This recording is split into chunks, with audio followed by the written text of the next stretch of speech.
if you're in a workplace and pathological things are happening, this is easy. I can tell you how you know if pathological things are happening at your workplace or they're happening with you. One of the two, but you can straighten that out. If you're being required to do things that make you weak and ashamed, then stop. Don't do them. Like one of the things I learned from Solzhenitsyn and Frankl was that systems go terribly out of control when people don't stop them when they're going mildly out of control. You know, and you might say, I should just keep my goddamn head down and shut up. It's like, maybe you should. Like, that's not bad advice. You know, you don't want to make unnecessary enemies, and you don't need any more trouble than you need. But you got to ask yourself on a day-to-day basis, what makes you think you're not selling your soul? You know, and there's so much foolishness going on in the mid-level bureaucratic world now. That's where all the tyranny seems to be focused. And the reason that it multiplies is because sensible people say nothing when they should say something. And what's so strange about that is that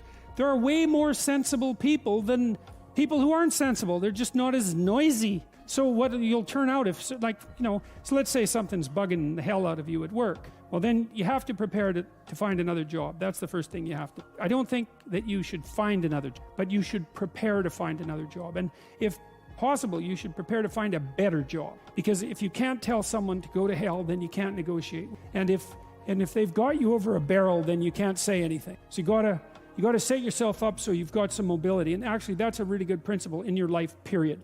You should set yourself up so that you have a lateral move at hand. And then you should find out, well, are there things at work that are disturbing my soul? You know, and you find that out. First of all, you ask yourself, okay, I'm disturbed at work. Okay, I'm probably weak and deceitful and useless and lazy. You might as well start with that.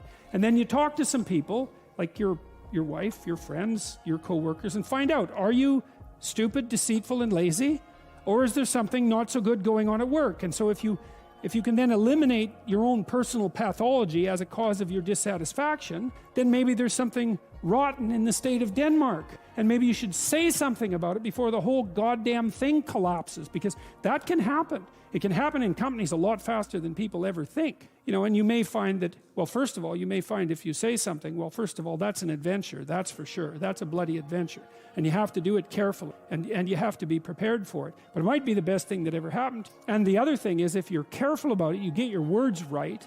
Like, and this is strategic battle, right? It's not something you wander into carelessly. Then you may find that there's lots of people who feel exactly the same way you do, and that you've actually cottoned on to something. You're a canary in a coal mine, and not just some like psychopathic mouthpiece. So you got to ask yourself when you go and do what you do, like, is this making you stronger? Is this making you weaker? And if it's making you weaker, then you got to ask yourself, do you really want to be weaker?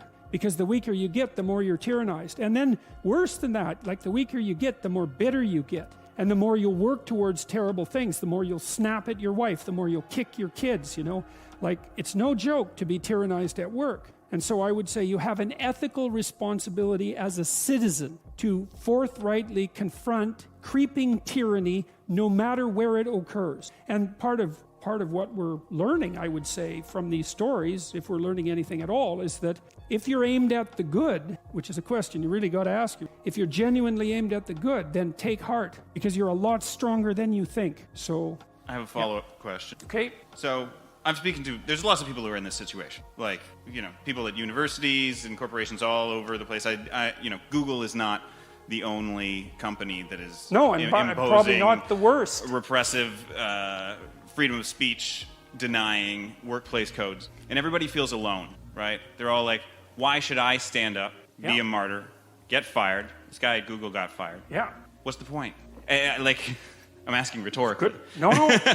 It's a good question. And how do you convince people that there's a point to standing up when it appears to be futile? Well, the first thing I think is you convince them that it's not futile. It might be difficult, but it's not futile. If you get your words right, you have something to say, there'll be an impact of those words. It might not be the impact that you would choose.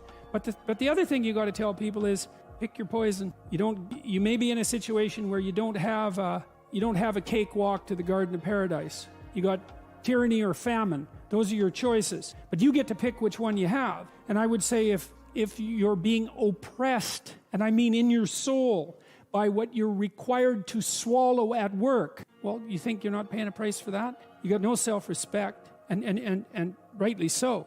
But worse than that, You're an agent of your own destruction. You're destroying your own ideal, and you're letting people who are weak and corrupt win. And if you stood up and stood up properly, but you have to put yourself in order to do this, at least to some degree, right? You can't do it casually. You have to do it from some position of preparedness and strength. Then what makes you think you couldn't scare them back into the corners? And that would be a good thing. And, you know, the alternative, personally, is bad because there's a psychological degeneration that goes along with it. I've seen this with many, many of the people that I've worked with who have been tyrannized in the workplace to the absolute detriment of their psychological and physical health, right? To the point of collapse, confronting these crazy, crazy things when they were sensible. That's a terrible price to pay, man.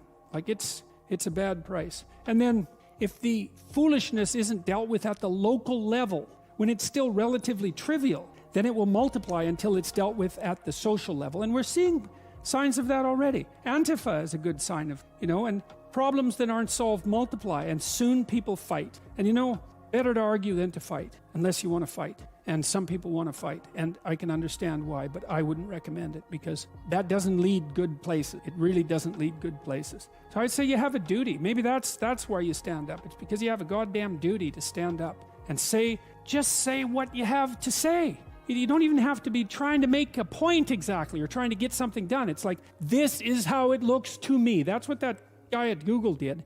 He wrote this memo and he said, I talked to him today. He said, well, he went to a diversity training seminar and he thought, no, I don't agree with that. And so then they asked for feedback. So we wrote this document a month ago. This was written a month ago. Got no real response to it. Well, it bounced around inside Google until a lot of people, got interested in it, and then it escaped into the outside world. But all he was doing was he was told a bunch of things he didn't think were true. He wrote down a bunch of things he thought were probably true. He launched that out and said, well, I think these things are probably true. It's like, well, probably they're true. Well, so he paid a price for it, but maybe we'll see what sort of price he paid for it. Man, he's going to be a lot tougher in 2 years than he was 2 years ago.